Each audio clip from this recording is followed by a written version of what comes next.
Le Venezuela est assis sur les plus grandes réserves de pétrole de la planète. Elles représentent 17% du total mondial. Pendant des années, le pays a tenté de résister aux sanctions américaines pour maintenir à flot son économie entièrement dépendante de l'or noir et en très grande difficulté.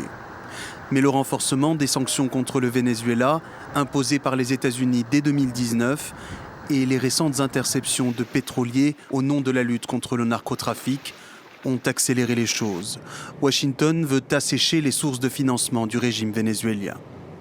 Ce que nous voyons est une autre stratégie et avec elle une autre tactique qui consiste à priver le régime de ressources, lui retirer l'argent qu'il reçoit des expéditions de pétrole fondamentalement illégales vers ses alliés, y compris la Chine, l'Iran et la Russie.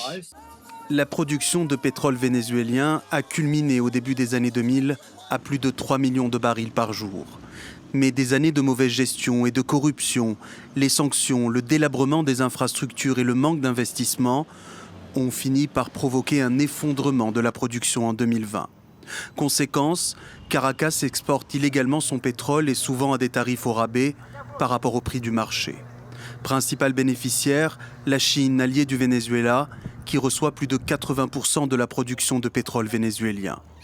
Quelques 17% des exportations vont aux États-Unis par l'intermédiaire de Chevron, l'unique entreprise américaine autorisée à acheminer du pétrole vénézuélien vers les États-Unis. Depuis les nationalisations opérées en 2007 par Hugo Chávez, le prédécesseur de Nicolás Maduro, la plupart des groupes énergétiques américains ont dû quitter le pays ou céder l'essentiel de leur part dans les co-entreprises qui gèrent les champs pétroliers. Des pertes financières pour les États-Unis de Trump, qui a le mois dernier exigé de Caracas un remboursement des avoirs pétroliers américains.